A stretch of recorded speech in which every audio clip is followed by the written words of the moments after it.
गुरु स्थान को खुदवाने की हिमाकत किसने की है? साई नाम है ना तुम्हारा? नाम में क्या रखा है? इंसान का काम बड़ा होना चाहिए।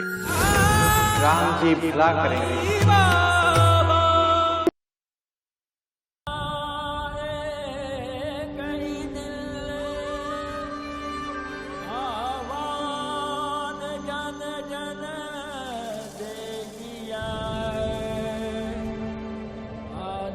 बदलो बदलेगा देश, सबसे पहले मन स्वच्छ किया। नामुमकिन को हाँ मुमकिन हमने करके दिखाया है। विजन को लेट डाउन नहीं करेगा उसको।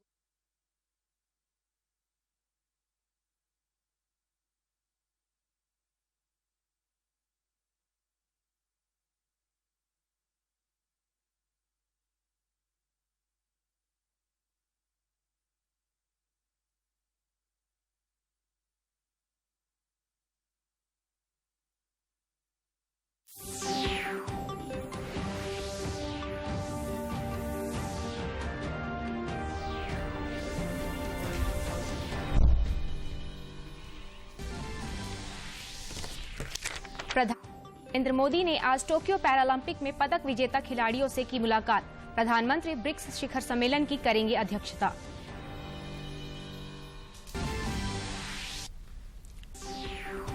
विधानसभा के मानसून सत्र के 5वें और आखिरी दिन भी विपक्षी सदस्यों का हंगामा। लाठीचार्ज के विरोध में भाजपा सदस्यों ने दिया धरना।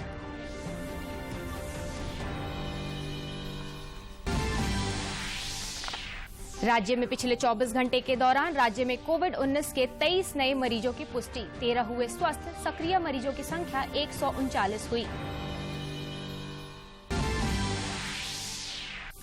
स्वच्छ भारत अभियान के दूसरे चरण में आज से स्वच्छता सर्वेक्षण ग्रामीण 2021 की होगी शुरुआत। आजादी के अमृत महोत्सव को लेकर सर्वेक्षण।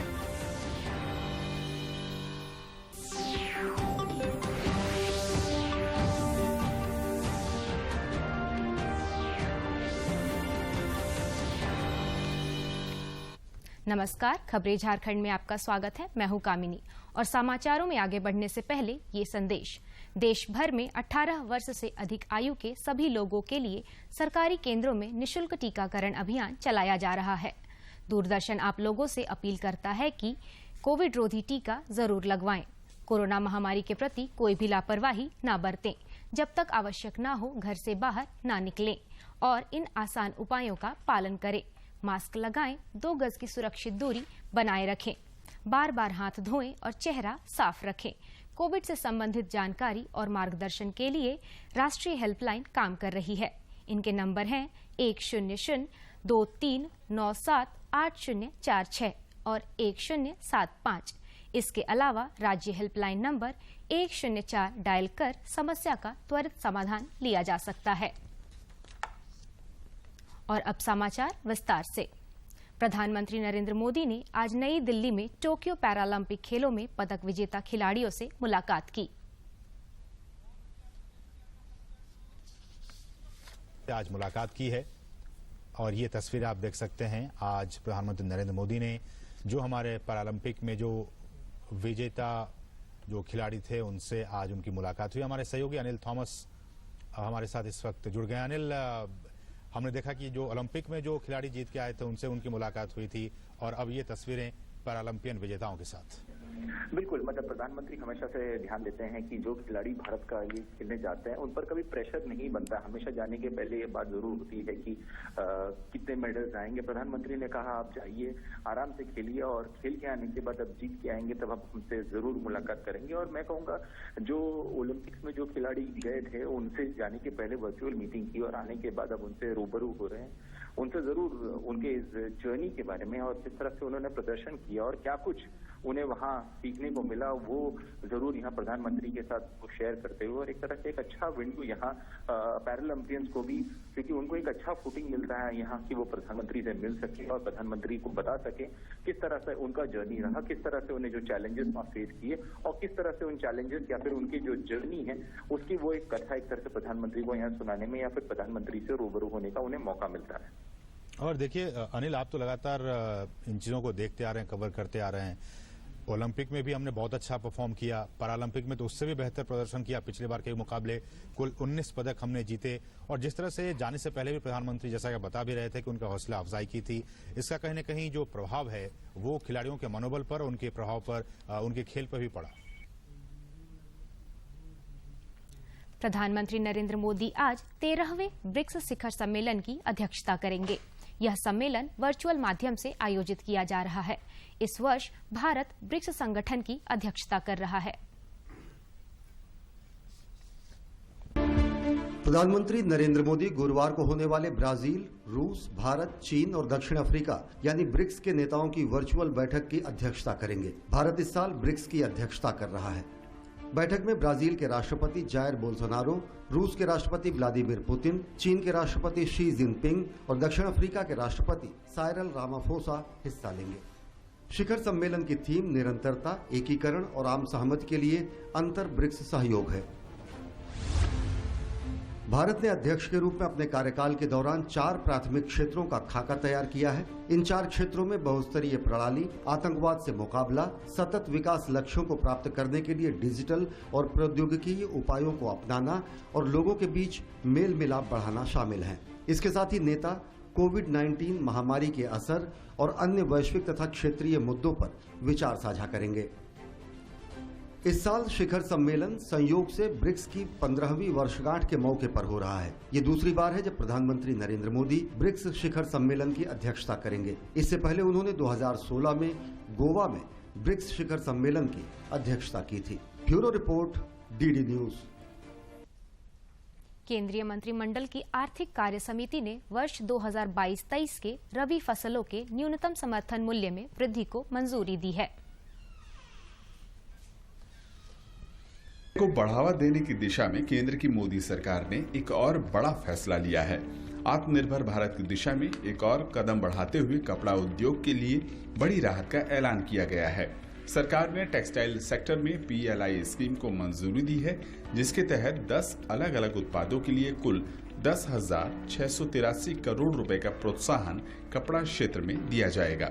इस फैसले से भारतीय कपड़ा कंपनियों को वैश्विक स्तर पर उभरने में मदद मिलेगी। और मिनिस्ट्री ऑफ टेक्सटाइल के अंतर्गत जो टेक्सटाइल का उद्योग है उससे लाखों लोगों को रोजगार का सृजन होता है, रोजगार के अवसर मिलते हैं और इकोनॉमीज ऑफ स्केल को देखते हुए वैश्विक वस्त्र व्यापार में भारत का अपना प्रभुत्व और बढ़े, उसके लिए इस निर्णय को किया गया है। कुल मिलाकर 5 वर्षों में 10,683 करोड़ रुपया, 5 वर्षों में 10,683 करोड़ के मूल्य के प्रोत्साहन मुहैया कराए जाएंगे। कपड़ा मंत्री पीयूष गोयल ने बताया कि PLI स्कीम का मुख्य फोकस देश के टियर 2 और टियर 3 शहर सहित ग्रामीण स्तरों पर होगा। गुजरात, उत्तर प्रदेश, महाराष्ट्र, तमिलनाडु, पंजाब, आंध्र प्रदेश, तेलंगाना जैसे राज्यों को इसका काफी फायदा मिलेगा। जब हम तय करेंगे किसको ये PLI स्कीम का बेनिफिट मिले, उसमें जो मापदंड रखेंगे उसमें 2-3 मापदंड पे विशेष जोर दिया जाए। एक तो जो कंपनियां या जो फैक्ट्रियां एस्पिरेशनल डिस्ट्रिक्ट या टियर 3, टियर 4 शहरों के आसपास लगती हैं उसको ज्यादा प्राथमिकता दी जाएगी। साथ ही साथ कितना रोजगार निर्माण करेंगे इस स्कीम के तहत, उस बिंदु को भी विशेष ध्यान दिया जाएगा। उसके ऊपर विशेष मार्किंग करके प्राथमिकता देके उनको आगे बढ़ाया जाएगा। दरअसल ग्लोबल बाजार टेक्निकल टेक्सटाइल का है, जबकि भारतीय कपड़ा उद्योग मुख्य रूप से कॉटन टेक्सटाइल पर आधारित है। ऐसे में PLI स्कीम से कपड़ा उद्योग को काफी फायदा होने की उम्मीद है। जब आज़ादी को 75 साल होने वाले हैं और हम लोगों ने कई सारे सेक्टर को जब कवर किया है, तो टेक्सटाइल इसमें पीछे रहना नहीं चाहता। तो सबसे ज़्यादा रोजगारी देने वाला सेक्टर और जिसमें सबसे ज़्यादा महिला जुड़ी है, और 2 टायर 3 टायर सिटी में भी अगर ये योजना से लाभ हो जाए तो सभी क्षेत्र जो 5-6 राज्यों के छोड़ के और राज्यों को भी इसमें उसका फायदा मिलेगा। सरकार द्वारा घोषित पीएलआई स्कीम का उद्योग जगत ने स्वागत किया है। This not only increase the export, this also will increase the employment and also investment. We are weak in our fabric because we have enough source in fiber and yarn, but we are really weak in fabric. So this will attract a lot of investors to come and invest in India, and because of that we can produce the world standard fabric in MMF garments. And also they announced technical textile, and also they announced a 7 mega textile park. All will bring big cheers to our textile industry. इस scheme के लागू करने से अगले 5 सालों में कपड़ा उद्योग में 19,000 करोड़ रुपए का नया निवेश आने की उम्मीद है। इससे कपड़ा उद्योग में करीब 7.5 लाख सीधे तौर पर रोजगार मिलेंगे और कई लाख परोक्ष तौर पर रोजगार तैयार होंगे। केंद्र सरकार ने अगले 5 साल में $100 अरब का कपड़ा निर्यात करने का महत्वाकांक्षी लक्ष्य रखा है। इसके लिए इस सेक्टर के लिए पहले ही कई सहूलियतों का ऐलान किया गया है। कपड़ा सेक्टर में पीएलआई स्कीम से घरेलू स्तर पर उत्पादन तो बढ़ेगा ही, साथ ही वैश्विक स्तर पर अधिक प्रतिस्पर्धी बनने में भी मदद मिलेगी। शैलेंद्र मिश्र के साथ bureau report, DD news. Bhajpa विधायकों ने आज मॉनसून सत्र के आखिरी दिन भी सदन की कार्यवाही नहीं चलने दी। कल विधानसभा घेराव के दौरान पार्टी कार्यकर्ताओं पर हुए लाठीचार्ज को लेकर भाजपा विधायकों ने विधानसभा के अंदर और बाहर प्रदर्शन किया। सदन में उत्पन्न व्यवधान को देखते हुए विधानसभा अध्यक्ष रविंद्रनाथ महतो ने सभा की कार्यवाही दोपहर 12:45 तक के लिए स्थगित कर दी। भाजपा विधायकों ने विधानसभा के मुख्य द्वार पर पार्टी कार्यकर्ताओं पर लाठीचार्ज के विरोध में धरना दिया। विधायकों ने विधानसभा में नमाज के लिए अलग कक्ष आवंटित किए जाने का आज भी विरोध किया।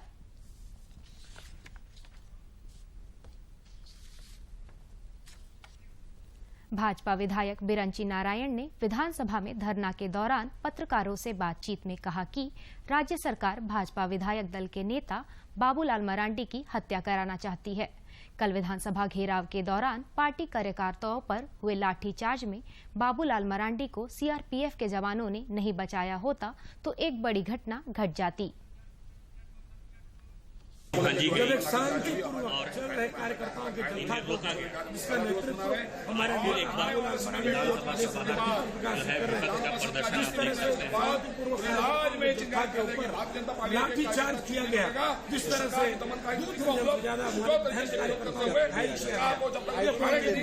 निशाने पर बाबूलाल मरांडी जी थे, यह हेमंत सरकार बाबूलाल मरांडी जी की हत्या कराना चाहती है। धन्यवाद है सीआरपीएफ के उन जवानों का जिन्होंने घेरे में लेकर बाबूलाल सरकार हो गई है। सरकार जनता को ऐसे मारते हैं, पूछा गया है महिलाएं आंदोलन होती है, इसलिए हम लोग विधानसभा के अंदर जा रहे हैं। दमनकारी नीति से जनता की आवाज।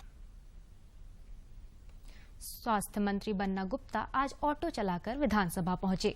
श्री गुप्ता ने कहा कि पिछले दिनों भाजपा विधायक सीपी सिंह ने सदन के अंदर उनके द्वारा जमशेदपुर में ऑटो चलाए जाने पर अपमानजनक टिप्पणी की थी, जो उनकी संकीर्ण मानसिकता को दर्शाता है।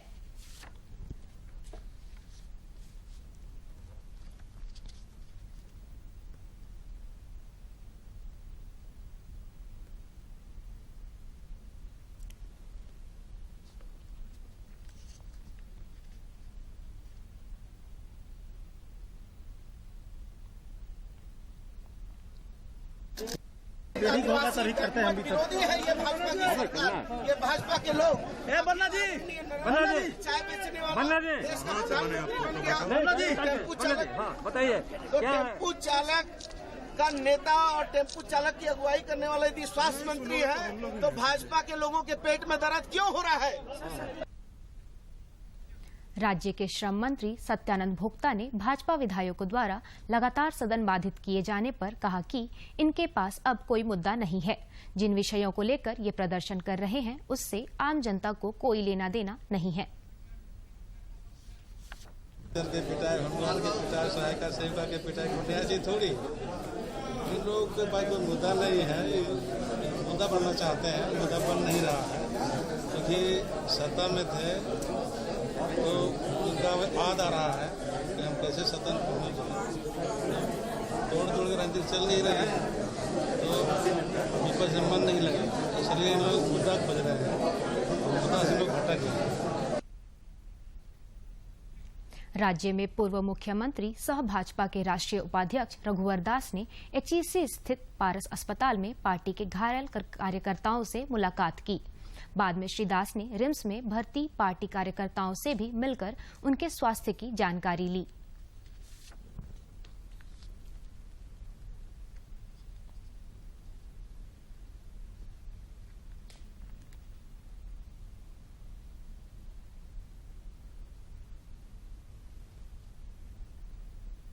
देश में पिछले 24 घंटे के दौरान कोविड-19 के 43,263 नए मामले सामने आए हैं, जबकि 40,567 लोग संक्रमण मुक्त हुए हैं। इधर झारखंड में पिछले 24 घंटे में 23 नए कोरोना संक्रमित मरीजों की पहचान हुई है, जबकि इस दौरान 13 लोगों ने कोरोना को मात देने में सफलता हासिल की। स्वास्थ्य विभाग से मिली जानकारी के अनुसार राज्य में अब सक्रिय संक्रमितों की संख्या 139 पहुंच गई है। कल 16 जिलों में भी एक भी संक्रमित मरीज नहीं मिले, जबकि सबसे अधिक रांची जिले में 13 संक्रमित मिले। कोविड के खिलाफ जारी जंग में देशव्यापी टीकाकरण अभियान तेजी गति से चल रहा है। देश में अब तक 71 करोड़ 65 लाख से अधिक लोगों को कोविड रोधी टीके लगाए गए हैं।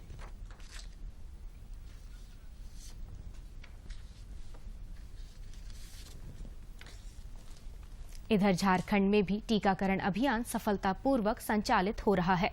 विभिन्न निर्धारित केंद्रों पर सभी पात्र कतारबद्ध होकर वैक्सीन ले रहे हैं, ताकि कोरोना के जोखिम को कम किया जा सके और सुरक्षित वातावरण का निर्माण हो।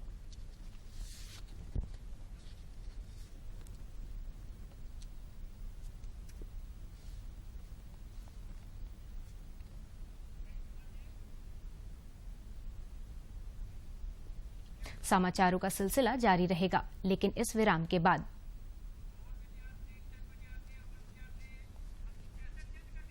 कोरोना संकट पूरे झारखंड को तबाह किए हुए है, तो इससे बचने के लिए अपने हाथ को साबुन से बार बार धोएं, हाथ को सैनिटाइज करें और जब भी घर से बाहर निकलें तो मास्क लगा कर निकलें और कोशिश करें कि एक दूसरे से 2 गज की दूरी बनी रहे। बचने संक्रमण से वैक्सीन लगाओ, मत डरो भाई, कोरोना के छठे दूर करो, मत डरो भाई, कोरोना के छठे दूर करो।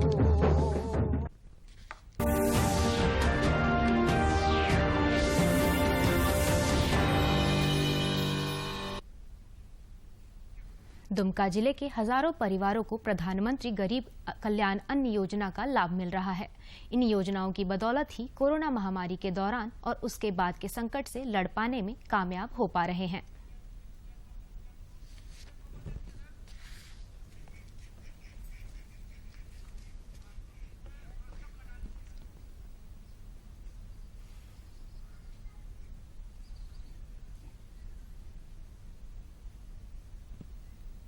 अंत्योदय कार्ड खोय 22 किलो चावली और 12.5 किलो गेहूँ।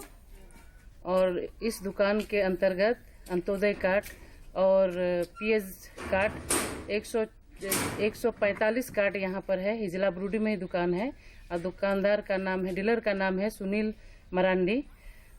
सुनील मरांडी का दुकान में सभी लाभुक इस कोरोना काल में चावल का समय सभी ने लाभ उठाया है। सबको समय में चावल मिला है और प्रधानमंत्री कल्याण योजना के तहत भी उन लोग को लाभ मिला है।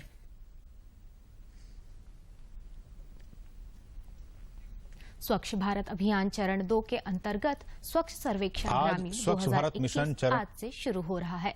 आजादी का अमृत महोत्सव के तहत स्वच्छ सर्वेक्षण ग्रामीण का उद्देश्य देश में खुले में शौच से मुक्ति में तेजी लाने में सहयोग और इसके परिणाम बेहतर बनाना है।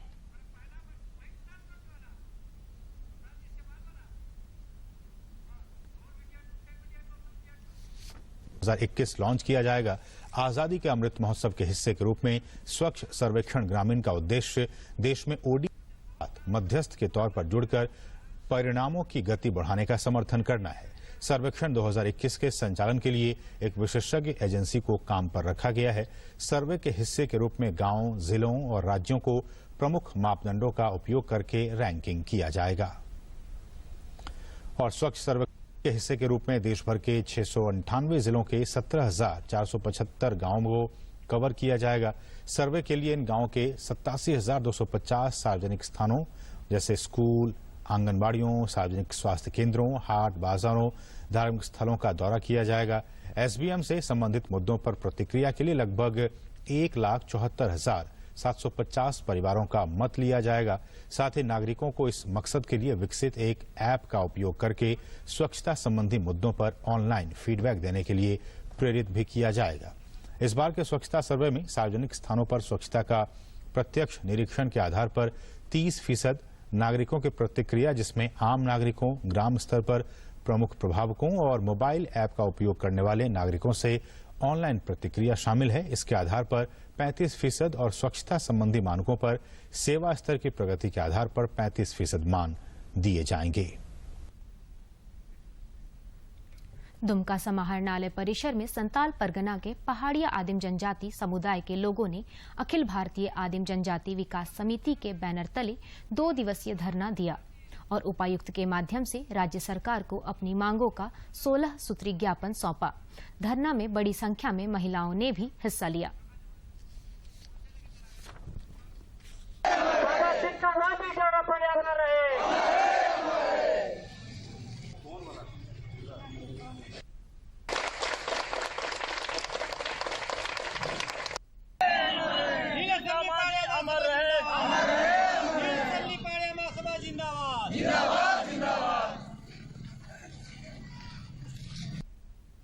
अगर झारखंड सरकार हमारी मांगे पूरी नहीं करते हैं तो आने वाला विगत वर्षों में जो है हम लोग राज्य सरकार रांची में जाके हम लोग महाधरना का बैठेंगे, हम लोग महाधरना पर, क्योंकि हमारी जो समस्या है ये सुनने वाला कोई नहीं है। जबकि हम लोग आज से नहीं 300 ईस्वी पूर्व हम लोग रहे हुए हैं। धरना देकर दुमका उपायुक्त महोदय से मुख्यमंत्री माननीय राज्यपाल महोदय, कल्याण मंत्री और विपक्ष के नेता को अपनी समस्या को विधानसभा पटल पर रखने के लिए प्रेषित करेंगे।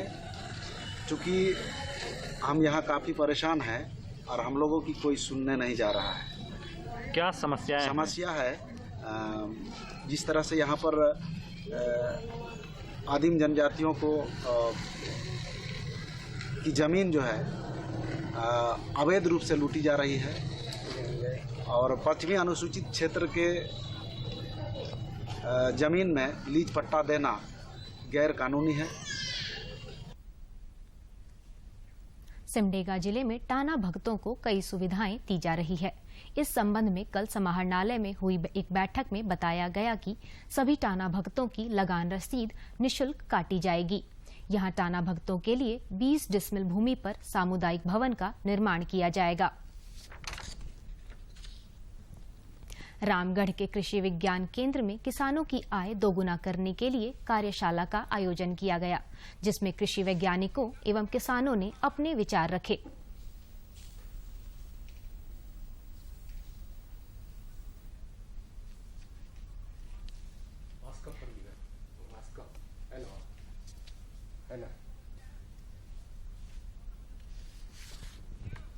दूरदर्शन झारखंड पर पल पल की खबरों से जुड़े रहने के लिए आप हमारे social media platform Twitter, Facebook और यूट्यूब से जुड़ सकते हैं, क्योंकि खबरों से जितना बाखबर रहना जरूरी है, उससे ज्यादा जरूरी है सटीक, संतुलित और निष्पक्ष समाचार। हमारा ट्विटर हैंडल और फेसबुक पेज है डीडी न्यूज झारखंड। आप हमें YouTube channel Jharkhand DD news पर भी देख और सुन सकते हैं।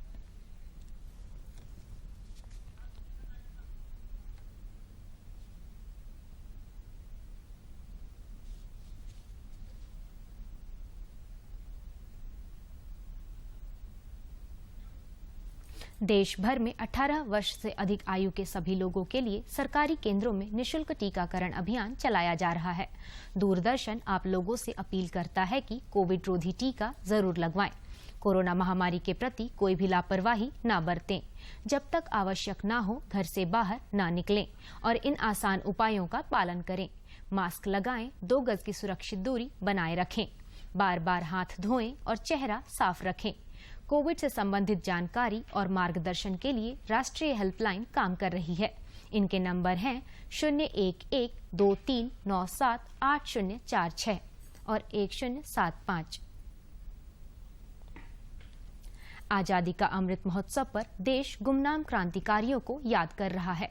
आजादी के सफर में आज इस खास रिपोर्ट में देखते हैं स्वतंत्रता सेनानी अर्जुन लाल सेठी और शंभुदत्त शर्मा की जीवन यात्रा। 1880 को जयपुर में हुआ था। वे क्रांतिकारी स्वाधीनता सेनानी और शिक्षक थे। सेठी ने कलेक्टर का पद भी ठुकरा दिया। उनका मानना था यदि उन्होंने ब्रिटिश प्रशासन के तहत काम किया तो राष्ट्र की आजादी के लिए काम कौन करेगा। रास बिहारी बोस ने उन्हें राजस्थान में सशस्त्र क्रांति की जिम्मेदारी सौंपी।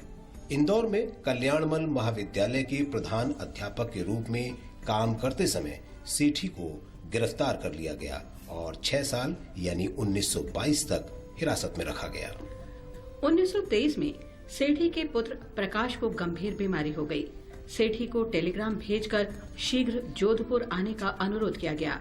उसके साथ ही सेठी को एक और टेलीग्राम मिला जिसमें गतिविधियों की बैठक के लिए बम्बई जाने को कहा गया था। बेटे का प्यार भी उन्हें कर्तव्य की राह से विचलित नहीं कर सका।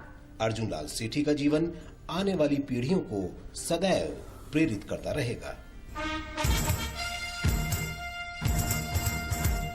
79 वर्ष पहले आज ही के दिन 1943 में भारत माता के 4 बहादुर सपूतों को ब्रिटिश साम्राज्य से विद्रोह करने के लिए फांसी पर लटका दिया गया था। 1942 में जापानी सेना ने दक्षिण पूर्व एशियाई क्षेत्र अंग्रेजों से छीन लिया था। उस समय इंडियन इंडिपेंडेंस लीग और आजाद हिंद फौज ने जापान की सहायता से देश को ब्रिटिश शासन से आजाद कराने के लिए भारतीय युवकों की भर्ती का फैसला किया। 1942 के आखिर में लीग के 20 प्रशिक्षित युवक भारत में प्रवेश करने में सफल हो गए, लेकिन इसके तुरंत बाद उन सभी को गिरफ्तार कर लिया गया। उनमें से 4 युवकों को राजा के विरुद्ध युद्ध छेड़ने के लिए मौत की सजा सुनाई गई। ब्रिटिश ताकत के सामने निर्भीकता से अडिग वे भारत माता के 4 सपूत थे। त्रावणकोर के अब्दुल कादिर वायकॉम, त्रिपुरा के सत्येंद्र चंद्र बर्धन, केरल के आनंदन और पंजाब मेहसाणा के फौजा सिंह।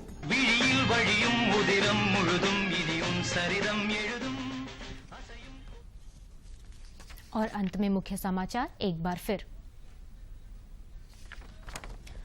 प्रधानमंत्री नरेंद्र मोदी ने आज टोक्यो पैरालंपिक में पदक विजेता खिलाड़ियों से की मुलाकात। प्रधानमंत्री ब्रिक्स शिखर सम्मेलन की करेंगे अध्यक्षता।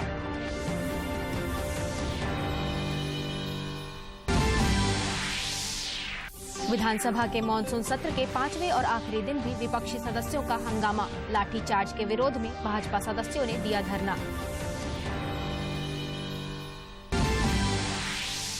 राज्य में पिछले 24 घंटे के दौरान राज्य में कोविड-19 के 23 नए मरीजों की पुष्टि। 13 हुए स्वस्थ। सक्रिय मरीजों की संख्या 139 हुई।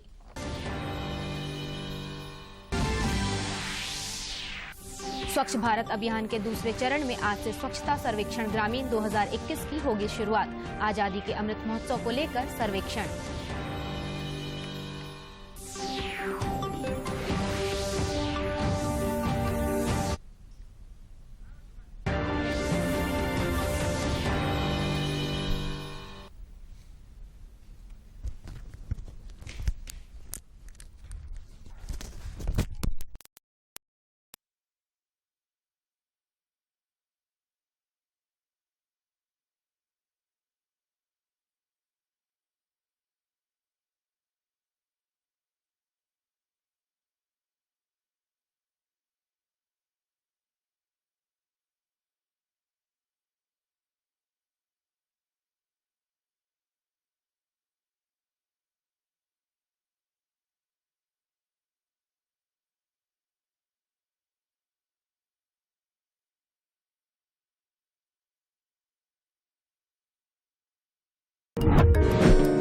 प्यारे बच्चों, कोविड-19 के कारण आप सभी अपने अपने घरों में रहकर ही अपनी पढ़ाई कर रहे हैं। ऐसे समय में आप अपनी पढ़ाई को रोचक